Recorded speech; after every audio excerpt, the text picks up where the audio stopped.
Carpenter. Here. Berge. Here. McCall. Here. Shear. Here. McKellar. Here. Warren. Here. And Fisher. Yes, and we need a motion to approve the agenda, please. So moved. Second. All those in favor? Aye. All right, stand for the pledge, please. I pledge allegiance to the flag of the United States of America and to the republic for which it stands, one nation, under God, indivisible, with liberty and justice for all.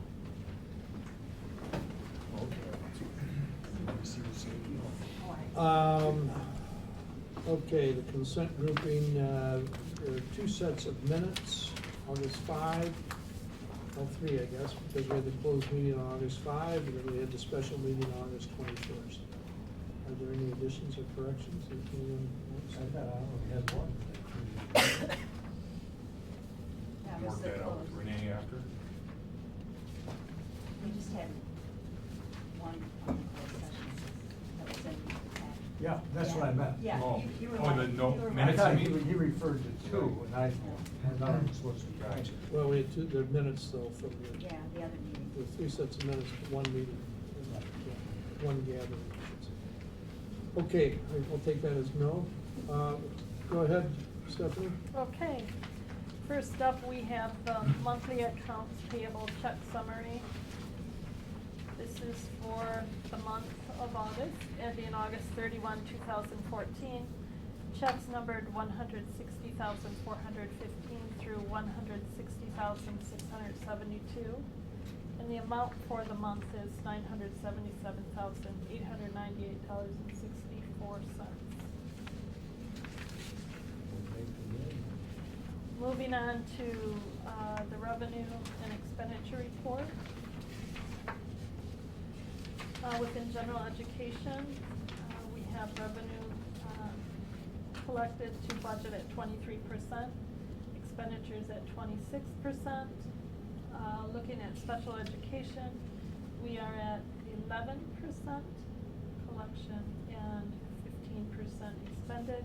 And finally, vocational education is at 20% and 9% respectively.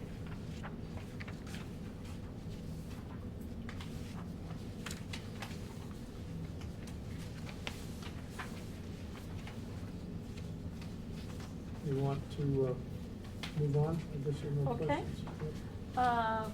Moving on to personnel, we have the approval of one new position, and that's an instructional services specialist, effective September 2014. We have a few new employees for your consideration. Brenda Vaughn I, teacher consultant. Christina Anderson, teacher in the EI program. Katie Lewis, interpreter. Danielle and Freddie Portillo, migrant recruiters. Jacob Moore, paraprofessional. Tiffany Fletcher, teacher assistant. Jody Harker, secretary.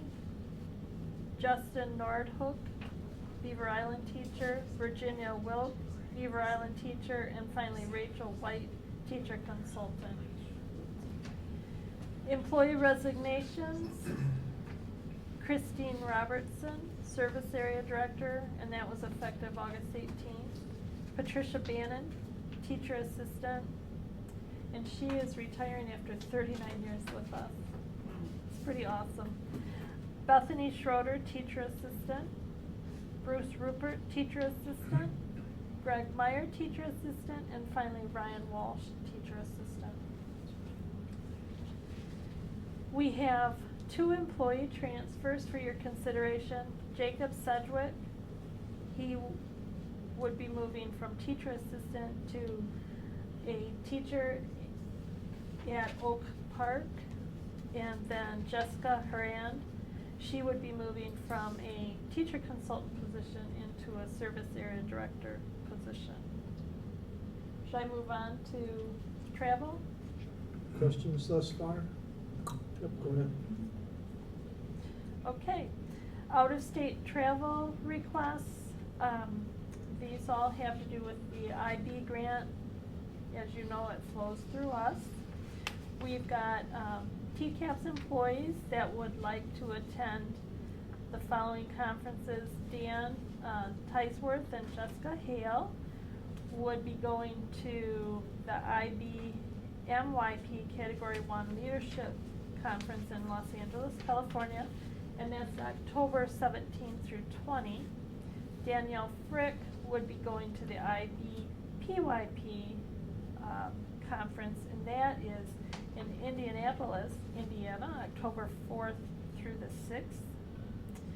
Ashley Vandyford, Abby Lippin, Lauren Mueller, and Catherine Phillips would like to attend the IBPYP Category 2 conference in Miami, Florida, October 31 through November 3rd. And finally, Amy Anderson, I believe, IBPYP Category 2 conference in Washington, D.C., December 4th through 7th. And correct me if I'm wrong, Jason, but MYP is middle years program and PYP is primary years program, right? So that's the differentiation in grade level. Okay. No, we're just approving them because of the money aspect. Absolutely. I mean, they've already gone through their school system. Right, because the funds flow Right. through Flow through us. Would be, but they've been approved prior to funds being asked as primary, the release of the And funds. TCAPS is, They lay all the ground rules right, out. they would have worked through their grant funds.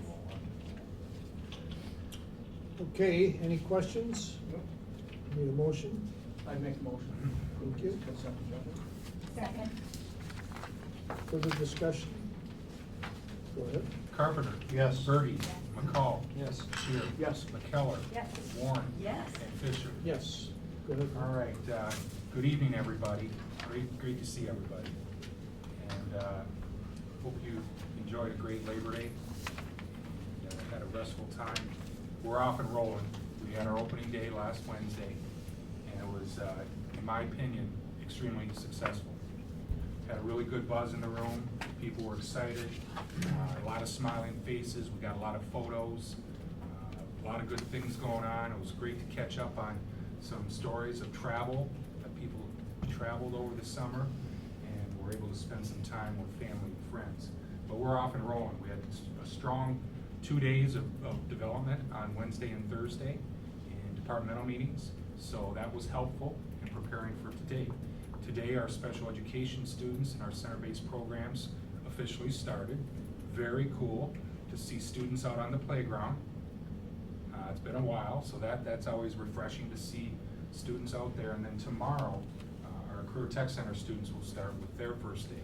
The reason that we have 2 opening days is that for the Career Tech Center, what we find is, since our center-based programs are in Traverse City buildings, we can have a true opening day on Tuesday, because Traverse City is open on that Tuesday.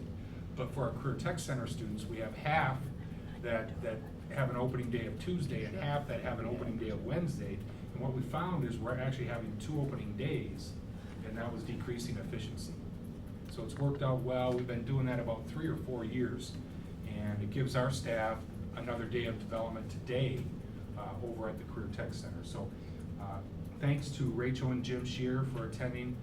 You're all busy, but they were able to attend the opening day session, and that means a lot to be able to have the board represented there in some form or fashion. And thank you for being there for that.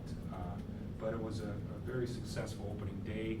Angie Morgan, a local professional who started Lead Star, former United States Marine Corps Captain Morgan, was something she said in her speech, but she was excellent, very motivational, strong leadership message that basically said, we're all leaders. Leadership is not a title. It's all within us. So that was great to have one of our own there, a very successful human being as our guest speaker. We had some successful August professional development. Oh, I just wanted to ask. Yeah. How did morale sing? Did it sing? How did morale? Yeah, it was a great buzz. I had people coming up to me that were grateful and fired up and ready to go and looking forward to moving forward. And I think that was a big time positive. We had union representation and leadership come and talk to our new staff members last Monday and welcome them and say to the new staff members how pleased they were that we have this ratified contract, so we move forward. Our August professional development focused on our Marzano evaluation for administrators and teachers. We also had a third session working on the work of John Hattie in visible learning and Robert Marzano and combined. So those were 3 great sessions that we offered. Excellent attendance from our local districts, and it was a real strong professional development for our region. Strategic Plan 2018. We are behind in our timeline, but we want to do this right. And our plan is to bring this to the board October 7th to present this to you. We're taking the month of September. We spent the summer as a leadership team defining goals, objectives, and strategies underneath our 4 indicators. And so what we wanted to do is not rush this through and take the month of September and go back to our staff, our departments, and get some more input to make sure that they have had the opportunity to provide input, solid buy-in into the goals, objectives, and strategies, and then we'll craft that down and bring that to the board in October for discussion. So we're really excited about that. We're in the process of doing what's called in lean training, A3s, plan, do, check, adjust. Probably members of my team are better versed in speaking about that, but we're very excited about that because this will create action. This strategic plan will not just sit up on a shelf somewhere. We will be adjusting and adjusting, measuring and adjusting and assessing and adjusting, and we're excited about that. So, the United Way Day of Caring is next Thursday, 9/11.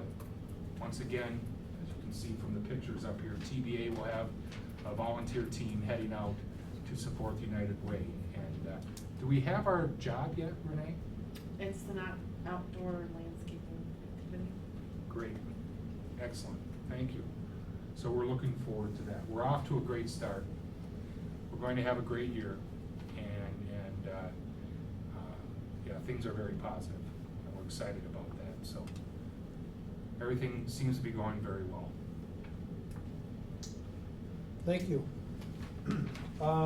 First action item is a resolution to approve bylaws and policies. You should have received these via email. Many of them were duplicates, but they are for various sections of the policy book. So whereas it looks huge, if you break it down that way, it wasn't so bad. But many of them had to do with compliance and anti-discrimination, but for the most part, it was very straightforward. Any questions?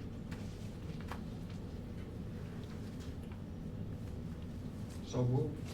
Thank you. I'll second. Further discussion? Go ahead. Carpenter? Yes. Birdie? Yes. McCall? Yes. Shear? Yes. McKellar? Yes. Warren? Yes. And Fisher? Yes. Resolution to approve seat time waiver.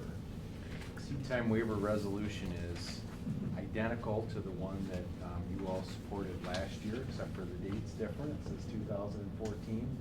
And this is required for us if we want students in our local districts and students at Tbaisd to be able to participate in either fully online or blended learning opportunities. I make the motion. Thank you, Jim. Support. Okay, further discussion? Go ahead. Carpenter? Yes. Birdie? Yes. McCall? Yes. Shear? Yes. McKellar? Yes. Warren? Yes. And Fisher? Yes. Resolution to approve copier bid. Yes, we have 2 bids, one from Provista and the other one from My Deal, and both of these are group purchasing contracts. And the 2 copiers are for New Campus and Adult Work Center, and we would recommend the My Deal pricing. Okay, Move approval of the copier, my deal pricing. Second. Any discussion? Go ahead. Carpenter? Yes. Berge? Yes. McCall? Yes. Shear? Yes. McKellar? Yes. Warren? Yes. And Fisher? Yes.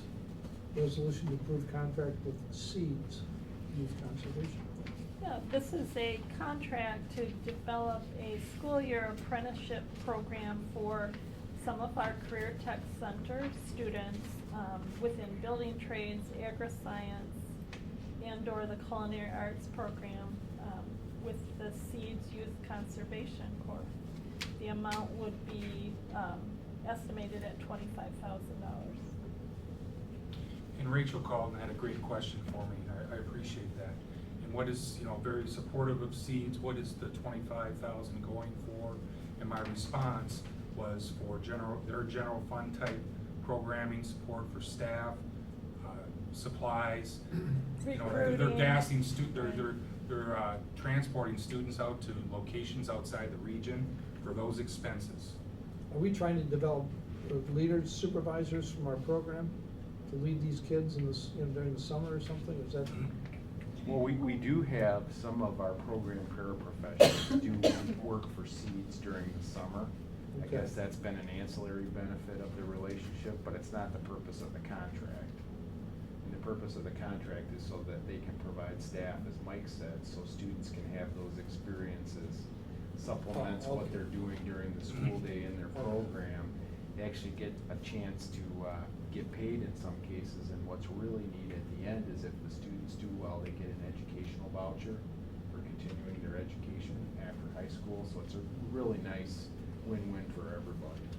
In terms of kids getting a chance to apply what they're learning in their program without being directly under the thumb of their teacher. The kids that kind of be out on their own a little bit more. So it's an apprenticeship opportunity, but really a work-based learning. Correct. Work-based is a Situation, work-based learning is a big part of it.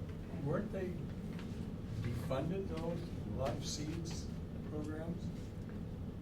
There were some things that they were doing after school in some of the other districts that I think that their grant ran out. Okay, that's.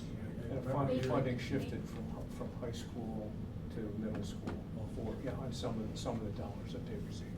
Benzie and Cowcasset counties. They got elementary again in Kalkaska, but the high school and middle school, I think, are gone. I think that's But it was what the way happened. they wrote their grant, how many points they got for specific places, and the elementary ended up getting it, Kalkaska, Rapid City.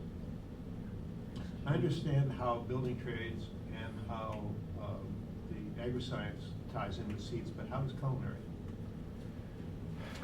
Culinary, my best recollection of that conversation has to do with local foods. Oh, okay, that makes Farm to sense. school efforts. Sure, okay. I would expect that building trades will be the biggest Right. component of this. I move to approve that contract. Second? Discussion? Go ahead. Carpenter? Yes. Berge? Yes. McCall? Yes. Shear? Yep. McKellar? Yes. Warren? Yes. And Fisher? Yes. Public comment? Request reports from board members? We have to say, share some exciting news on the library front. Our Rachel. village passed. Congratulations. So I saw that, way to go. Glad to hear that. So it's fantastic. We were excited. So we're operating for another 5 years, providing the community with more great stuff. Good. That's great, that's great. Thank you. Carol? Good evening, everyone. Yeah, as Mike mentioned, we had a wonderful opening day, and for the second year, I have kept the entire special education staff, 340 odd staff members there at the resort for just 30 or 45 minutes. It's the only time during the year that I can say the same thing to all of them, and I wanted to communicate the message that, between general education and special education, we're really working on collaboration and working closely together and sharing responsibilities and being out in the locals and saying the same things and having the same message and being able to answer the same questions, whether or not it was our department. So it's pretty exciting, and I think people, no one is opposed to that idea, but they can't quite figure out how to do it. So we're looking at some ways to really make that real in reorganization. So that was exciting, and the center programs all met with their, directors met with their staff afterwards. But the service area directors that are assigned to the local districts have an open house planned on Friday, this Friday from 12:30 to 3:30 here in A and B, and they will have an opportunity for colleagues to talk with each other, introduce themselves to new supervisors. We've got a few new supervisors, and again, an opportunity to communicate the same thing to all of their itinerant staff. So that's pretty exciting too. I just want to let you know that we completed a lot of, itinerants completed a lot of summer projects. Erica Dwyer, Deb Rankin, Lauren Olson, Elizabeth Masiag, Amy Gagnon, Katie Myers, Kathy Sinnert, and Mary Povolo worked on a guidance document to assist staff members in conducting evaluations of English language learners. So we do get referrals for special education with that group, and those are tough evaluations to complete because it's hard to figure out what's culture, what's language, what's lack of opportunity. On the one hand, on the other, there are students who are English language learners with disabilities, and they're complicated evaluations. So they have a draft of some documents that I'll be reviewing and sharing with the supervisors, and we'll adopt some guidance for our staff in that regard. Jim Corps revised the referral packet that LEAs complete for consideration of one of their students in our center-based programs. We want to make sure that that it's easy, but also that locals have done their hard work at trying to serve students in a less restrictive environment. Connie Gallegos, Michelle Cadat, and Scott Shue developed a training module for paraprofessionals and teaching assistants who are assigned to students eligible as autism spectrum disorder. So those are all kinds of support personnel, both in the programs and in the locals, assisting individual students. So that's pretty exciting that they'll get some specific training. Diana Longton, Aaron Smythe, and Scott Youngcreek began work on a parent training manual for those same students.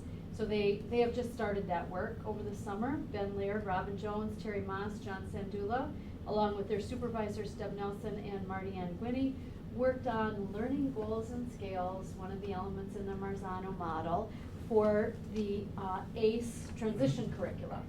And they are very, very excited to do their teaching with that as guidance. And the supervisors look forward to making sure that we have that done in all of the programs for all of the curricula that we use. Mary Ann Swank, Marvin Nordine, Judy Miller, and Miriam Bauer worked on a revision of our ISD Behavior Intervention Guidelines, or the BIGs. They are badly in need of updating. We have guidelines that are about 10 or more years old, and the field has changed a lot in terms of how we intervene at Tier 1, Tier 2, Tier 3, and how we collaborate with general education. So that is a big and complicated document. We used a State of Michigan document and got permission to modify that and elaborate. So that's under review, and we'll be doing some training. Marcia Hickey, Monique Mansfield, and Deanne Lall worked on materials that the occupational therapists use throughout the year. And an exciting project, a new supervisor, Jessica Horan, revised all the materials and forms related to personal curricula. In the secondary level. It came to our attention because students who are granted, special ed students who are granted a certificate of completion may enroll in secondary institutions, but not in a degree program, and may not receive assistance, federal assistance. And that is a huge impediment. And our locals have not used personal curricula to allow those students to get a diploma. And they have great latitude in doing so, but they have no guidance. And our students, it's disturbing when they come back to us and say, I can't get in a degree program because I didn't get a certificate of completion. It takes some planning and careful consideration by the local, and they need a team of people to do that, but they have no guidance. We've had some forms up on our website, but there have been changes in the last several years in the Michigan Merit Curriculum. And in the graduation requirements, and in the what's allowable for personal curriculum. So Jessica talked to me about that, she'll be talking to Jason and Paul about that, and we'll have that updated. And hopefully there'll be a real push so that those students who can earn a diploma, but just with some modified, curriculum, will do so and then go on to have some better post-secondary outcomes. So, these are students that were not given certificates of completion. So you have to earn that before you then can request to go into a program in which you can earn a high school diploma, is that what you're saying? No, I'm sorry. It Okay, is I a missed it. yep, I'm sorry, a No, it's certificate probably me. a certificate of completion is an alternative to a I high school. understand that, Okay. that's why I was confused. Okay, so students go into high school, and the easiest thing is to say you're gonna go for 4 years, you're gonna get a certificate of completion because you can't pass Right. 4 years of math, or you can't pass so those students are exited from school with a certificate, and they can take classes at, say, NMC, but not in a degree program, and none of them can receive federal assistance. So that is the problem, is looking for an alternative way for them to earn a diploma. And that is through the modifications that can be made under the personal curriculum rules. And so they would not have earned the certificate of completion.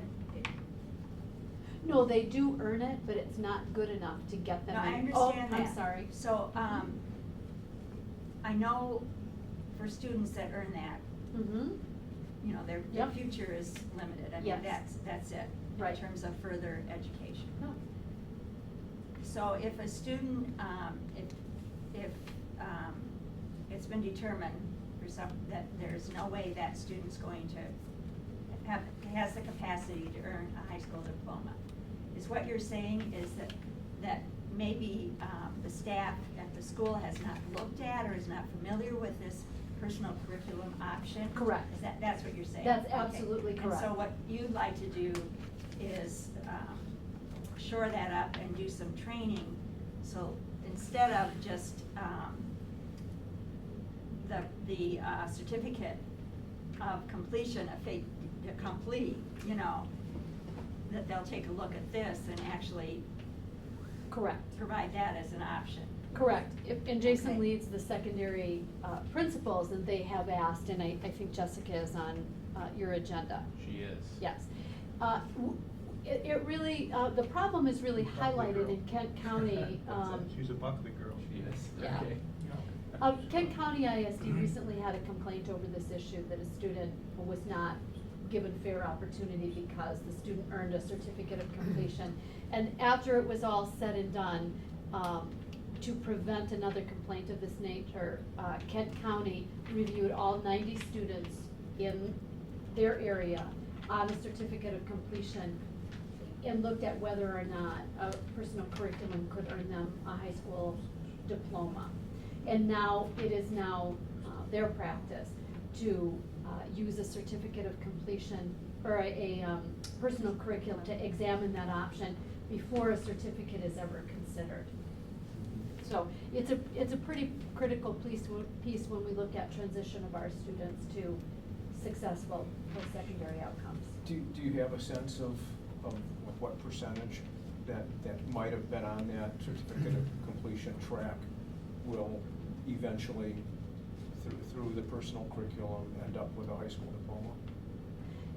I wonder if, Yeah. Kent studied the 92, I mean, do they project like X number of them are gonna be on a different track? No, I don't know what their projections are, I actually don't, and that's a great question. Yeah, I wonder. I'm gonna guess that we have,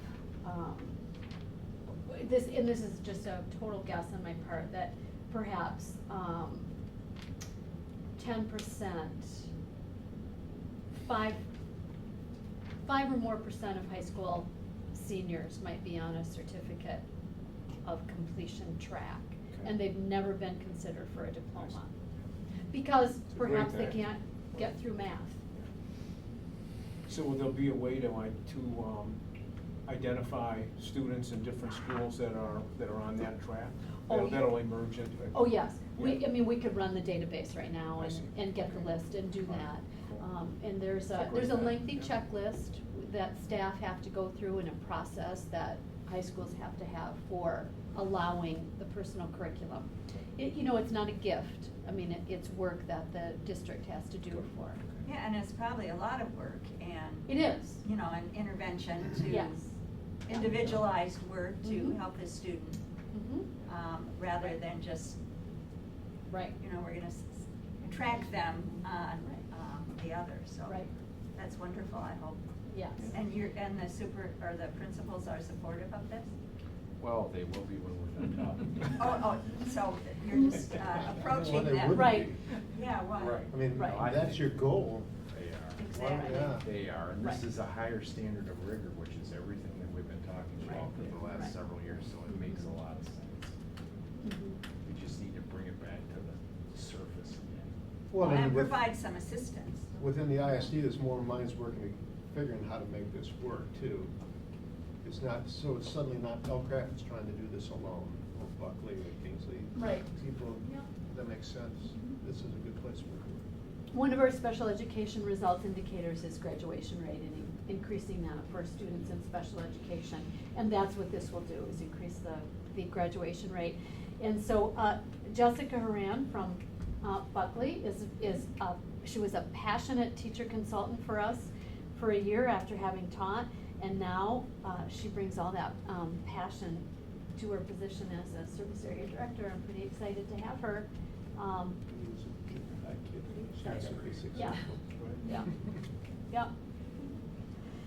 So we had, to move on, Julie Gordon, Jessica Lapointe looked at internet safety and discovered that they knew very little about it, and there were actually some legal requirements with regard to internet education in the school, and they're working on that for us. Another group, Jessica Lapointe, Molly Blasius, Lauren Olson, Jody Barra, refined a process that they're using in their school to assist general education grade level teams examine data and make decisions based on that. And they're just doing that in an elementary school. We had other staff members preparing to present at conferences and others that extended their education this summer. Looking forward, I'm going to continue my monthly day-long meetings in Lansing with a group of other ISD directors in the Office of Special Education, looking at how we might improve results for our students in special ed. The charge of our group is, quote, to apply knowledge and experience with system change to focus on student educational growth. The group originally was going to propose some administrative rule changes, but given that the previous rules package is still with the Office of Regulatory Reinvention after public comment and after being revised by MDE, and we're just waiting for that to get to the Joint Committee on Administrative Rules. And but that's such a long process. We have decided to look at perhaps just institutional change and not rule change to improve achievement. So, thank you. That was a long report, and I appreciate your attention. But it's a pretty exciting start to the school year. I have a question. You have all these people working during the summer. Is that on their own? Some work on their own, and Some on some are grant? approved. Some are approved for some extra hours. Correct. So how do you define the difference? They have to apply. I can report to you the ones that have applied to do for some summer work, and depending on the merit of their project. And Stephanie's, Stephanie's budget.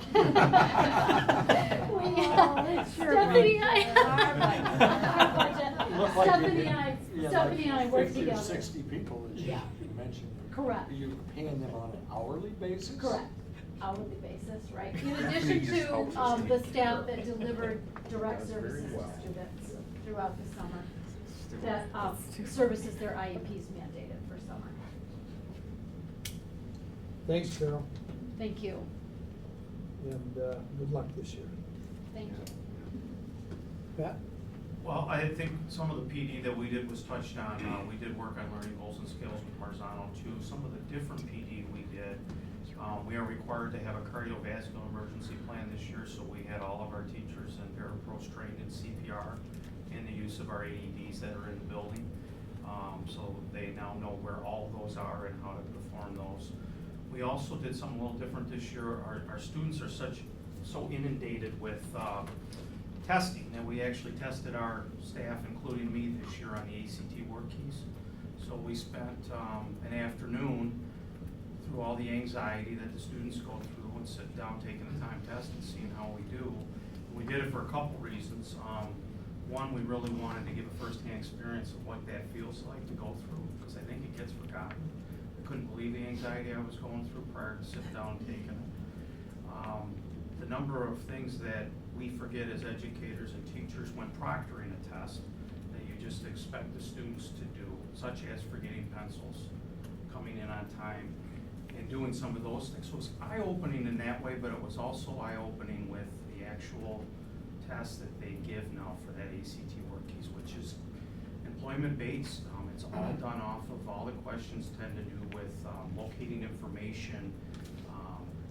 One of them that I got wrong was to deal with a ladder climbing up a reservoir, how far off the ladder was from the reservoir itself, how far away the rungs were, and you had to meet all the OSHA requirements that were somewhere in the page of detailed information that you read.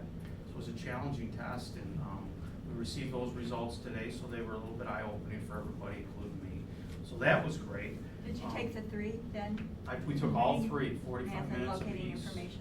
Yeah. And I think the time constraint was another thing that the teachers really struggled with. They wanted to read it, and take all day on it, and you have 45 minutes, just like the students did. So it was good. We're really excited that we did that. We also had our orientation last week, and they went extremely well. I think I say that every year, but I think differently this year. A lot of good questions that were asked. Parents were asking questions, students were asking questions. Heather put together a great press release. We got some great coverage from 9 and 10, and the Record Eagle spent time there doing an article on the Career Tech Center and the job opportunities that exist out there now with skilled labor. So I thought that was a nice follow-up with the orientation. Enrollment, we're right around 1,050. I think I told you last time about 1,038, but I think we're going to be about 1,050 when all said and done. And truthfully, looking very, very eagerly at the start of tomorrow to have kids back in the building.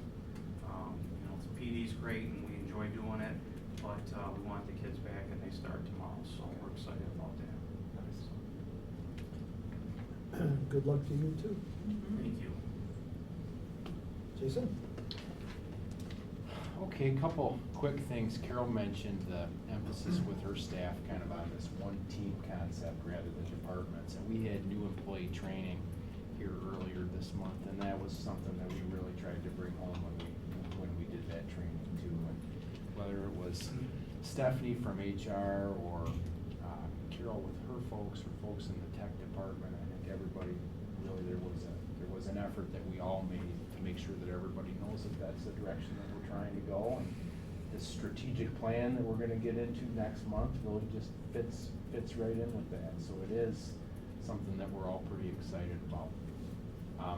We did have, the PD that Mike mentioned, all of it really being related to increased rigor in the classroom, whether that's evaluating for it and scoring fairly and consistently, whether that's facilitating that type of behavior from students or assessing it. Those were really 4 different PD events that we had this summer related to that tie in with the Marzano system. We had 305 participants. Pretty neat during August to have that, administrators and teachers, that number participating. We got some data back from the College and Work Readiness Assessment, which is, interestingly enough, a critical thinking and problem-solving test that we've been giving to a random sample of our high school students for the last 4 years. This last year, I'm happy to report that we improved in all 3 areas that the test measures: problem-solving, writing effectiveness, and writing mechanics. This is the first time that we've gone up, so it was much-needed good news. Hopefully we'll have continued good news with that, but what's neat about the CWRA, well, there are several things. It is a national assessment. We are the only school district, if you look at the ISD as a district, that gives this assessment in the state of Michigan, but does allow us to do some national comparisons, which is good. We need to benchmark beyond the state of Michigan, and this is giving us an opportunity to do that. Let's see, I wanted to mention the International Baccalaureate program, something that we talked about earlier during the consent grouping, and thanks for approving the travel. We just finished working with their two independent evaluators, one that works directly for the Kellogg Foundation and one that the Kellogg Foundation asked us to write into the grant. And so we just finished working with each of these independent evaluators for year one, and had a chance to see one of the draft reports from them today. It was pretty good news. Very optimistic that the other one will also yield good news. But we're planning to give you a full update next month of where we are with IB, just kind of setting the stage for that. And that's all I have, unless anybody has any questions. Questions, any? Thank you, and good luck to you as well. Thank you. Sounds like a good start to the year. Sure does. We got some geezers on this board. You might want to get that training over here on the heart thing. It talks to you. The AED's a Follow piece of directions, cake, yeah, AED's. pretty easy. It tells you what to do. A lot of good things going on with some serious traction, which is exciting. All right, that's it. Well, Oh, yeah, go ahead. it's great, this meeting it seems like most all of our other meetings where our leadership team talks about all the good things that this district does, our employees and our teachers, everybody, all the good things they're doing. And you know, for a couple of months, we were hearing about how our employees feel unappreciated. And yet tonight, what was said about our employees gets said every meeting. Every month I come here, I hear that from our leadership team. And now they've got a contract that exceeded what the fact finder recommended. And there's nobody here to feel appreciated. That's a little defeating to me as a board member. I think they call that human nature. I'm not sure. But, anyway, it's done, it's behind us, and hopefully it's a new day for everybody. So, thank you. See you next month.